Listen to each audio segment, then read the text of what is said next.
There are two broad categories of errors that you'll see in your application as you program: compile time errors and runtime errors.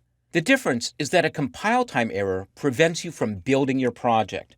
I'm going to describe three common compile time errors: referring to data types that don't exist, referring to variables that don't exist, and referring to methods, that is, subroutines or functions that don't exist, and show you common ways of fixing them. And I'll start with misspelled data types.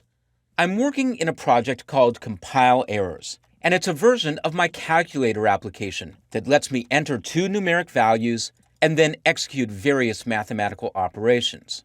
It's very common in programming to misspell data types or class names.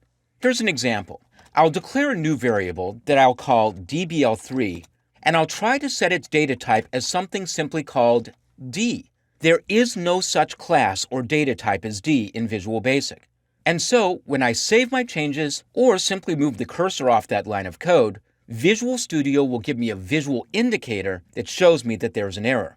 Now, if I ignore that error and try to run the application, I pressed F5, I'll get this dialog telling me that there were build errors. If I ignore this dialog box and say yes, I want to continue, I'll be running the old version of the application, the one that existed before the bug was introduced. That's not what you want to do. You always want to fix those bugs before you continue testing. So here are some ways you can fix the error. One approach is to simply recognize that you misspelled the data type. And I'll autocomplete this and set the data type as double, something that I know exists, and the error goes away. But let's say instead that my intent was to create a new custom data type or a new custom class. Visual Studio will help me do that. I'll change this back to D. I'll move the cursor off the line to show the error, then move the cursor over the error. I see the error message, and I move the cursor down a bit, and I see the X icon with a little down arrow. And when I pull down the list, I see a list of available options. I can generate a new class, or I can generate a new type. I'll go to Generate New Type. It gives me more choices, because this dialog box lets me generate a bunch of different types of code, including classes, delegates, enums or enumerators, interfaces, and structures. Some of these are more advanced. In fact, we won't be talking about some of these at all in this beginning course, and I'm going to use the simplest version here, a class. This dialog also gives me the option to define the new class in a new file or in an existing file. I'll create a new file called d.vb. I'll click OK, and then show that the new file was created in the Solution Explorer. It's a very simple file with simply a class and an end class declaration. Going back to my main window code, I see that the compilation error has gone away. There's still a warning telling me that this new variable isn't yet being used, but warnings don't prevent me from building and running the application. And so I'll run, and the application still works. Now, I'm going to return the code to its original state. I'm going to delete this custom class, and then remove this line of code, and go to the next example of a common compilation error. The next common compilation error is when you refer to a variable that hasn't been declared.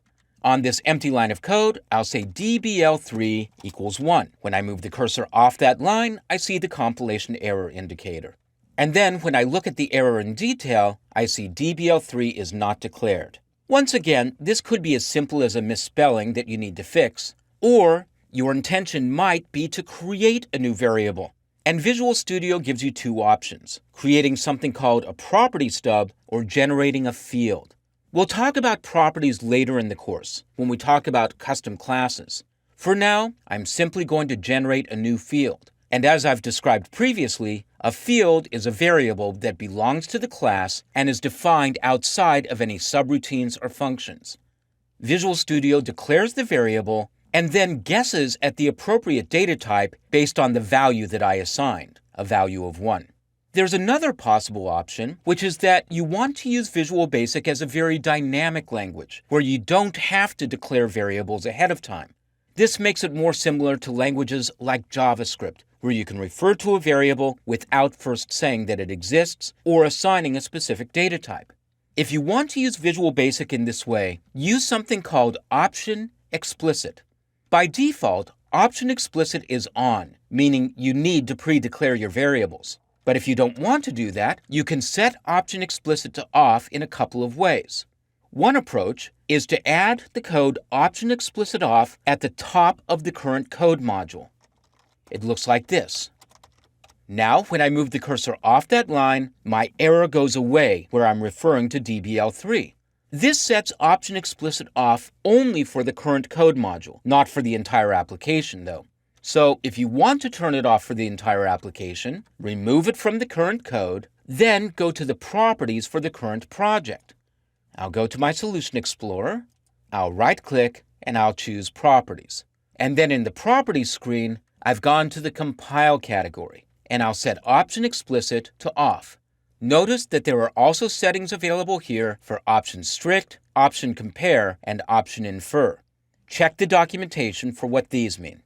I'll come back to my code and see that the error has been cleared. But when I move this cursor over the variable reference, I'll see that its data type isn't integer, it's object.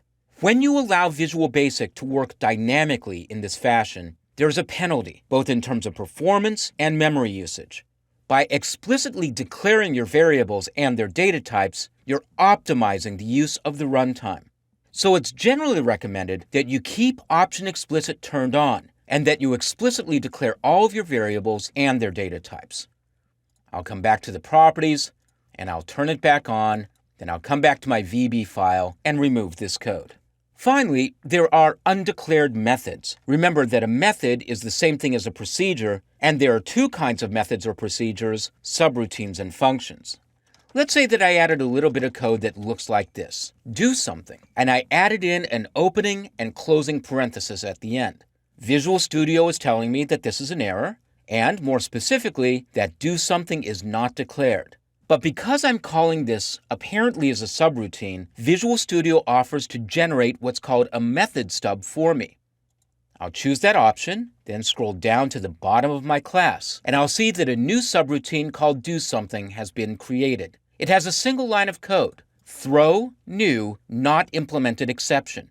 Not implemented exception is something called a runtime exception. This code won't stop me from building and testing the application, but if I run this subroutine, this error will pop up. So I'll run the application by pressing F5, and I'll type in some values and click one of the operation buttons.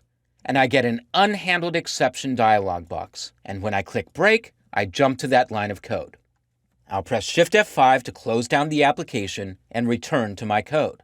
And I'll come back up here to where I've been adding my code. Then I'll add one more bit of code that's calling a non-existent function, a method that returns a value. I'll declare a new variable that I'll call DBL3, set its data type to double, and call a function that doesn't exist called do something else. And I'll pass in DBL1 and DBL2 as arguments. When I move the cursor off that line of code, I get the error squiggly. I'll open my options, and I see two possible options, generating a method or generating a property. I'll generate the method, scroll down to the bottom of the code, and see that a new function has been created that receives two double arguments and returns a double. So these are some of the most common compile time errors. Again, compilation errors prevent you from building your application. You must fix them before you can build and continue to test the application. But Visual Studio offers lots of options for helping you fix the code.